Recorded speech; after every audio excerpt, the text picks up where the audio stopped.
बंसी सब सुर त्यागे है, एक ही सुर में बाजे है। हाल न पूछो मोहन का, हाल न पूछो मोहन का, सब कुछ राधे राधे है। दोस्तों, जन्माष्टमी के इस पावन पर्व पर आज हम भगवान कृष्ण के अद्भुत 8 विरले व्यक्तित्व से, उनके 8 स्वरूप से हम कमाल के लाइफ लेसन सीखेंगे जो हमें हमारी लाइफ में बेस्ट वर्जन बनने में हेल्प करते हैं। सबसे पहला और बड़ा ही मन मोहने वाला स्वरूप, माखन चोर। भगवान कृष्ण का ये स्वरूप हमें ये सिखाता है कि हमें अपने आसपास लोगों के साथ शरारतें तो करनी है, पर साजिश नहीं।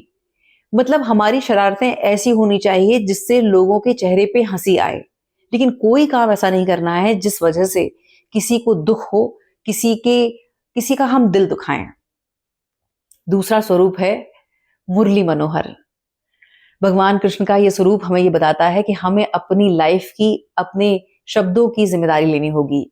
हमारे शब्द इतने मधुर होने चाहिए जिससे लोगों के चेहरे पे एक सहज मुस्कान आए, जीवन में आनंद हो, शांति हो। और वो तब होगा जब हम अपनी लाइफ में भगवान कृष्ण की मुरली से सीखेंगे और इंटेंट प्योर करके अपने शब्दों की जिम्मेदारी लेंगे। तीसरा स्वरूप, राधा मोहन। भगवान कृष्ण का ये स्वरूप हमें ये सिखाता है कि हमारी लाइफ में जो लोग हमारे साथ निश्चलता से जुड़े हुए हैं, जिनके भाव बहुत प्योर हैं, तो उनको अपनी लाइफ में हमेशा सर्वोपरि रखना है, उनका स्थान हमेशा हमें ऊपर रखना है। चौथा, रसिक कृष्ण।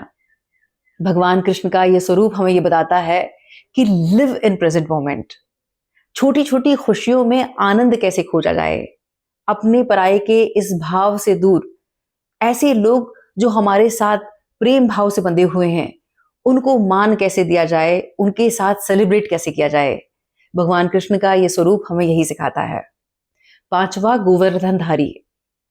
भगवान कृष्ण हमें यह बताते हैं कि जब जीवन में संकट आए तब हमें अपनी रिस्पॉन्सिबिलिटी लेनी है और अपने आसपास जो लोग हैं उनको प्रोटेक्ट करना है, उनको सुरक्षा देना है। छठवां रूप है योगेश्वर। भगवान का ये स्वरूप हमें बताता है कि हमें अपनी इंद्रियों पर नियंत्रण करना है, योग से जुड़ना है, ध्यान से जुड़ना है, एकांत से जुड़ना है। जब हम अपने इंद्रियों को संयम में रखते हैं, ध्यान से जुड़ते हैं, एकांत से जुड़ते हैं, योग से जुड़ते हैं, तब हमारी लाइफ में एक अलाइनमेंट आता है, हार्मनी आती है। उसके बाद है पार्थ सारथी। भगवान कृष्ण का यह स्वरूप हमें यह बताता है कि हमें लोगों का सारथी बनके उनका सहायक बनना है, उनको मार्गदर्शन देना है, उनके जीवन में सुरक्षा का भाव हमें देना है। अंतिम और अहम, द्वारिकाधीश। द्वारिकाधीश का ये सुंदर स्वरूप हमें बताता है कि हमें न्यायप्रिय होना है, और सबसे अहम, जब हम हायर पोजीशन पे भी हों और उसके बाद हमारे अपने अगर हमसे उस छोटी पोजीशन पे भी हैं, तो भी हमें अपने तेरे के भाव और ऊपर नीचे के भाव को छोड़कर सबके साथ समभाव रखना है और मैत्री भाव में ही सबसे मिलना है। जैसे द्वारिकाधीश होते हुए भी भगवान कृष्ण जब सुदामा उनसे मिलने आए तो नंगे पैर भागकर वो उनसे मिलने गए और उन्होंने उनका भव्य स्वागत किया। दोस्तों, भगवान कृष्ण के ये 8 विरले स्वरूप हमें हमारी लाइफ में बेस्ट वर्जन बनने में सहायक है।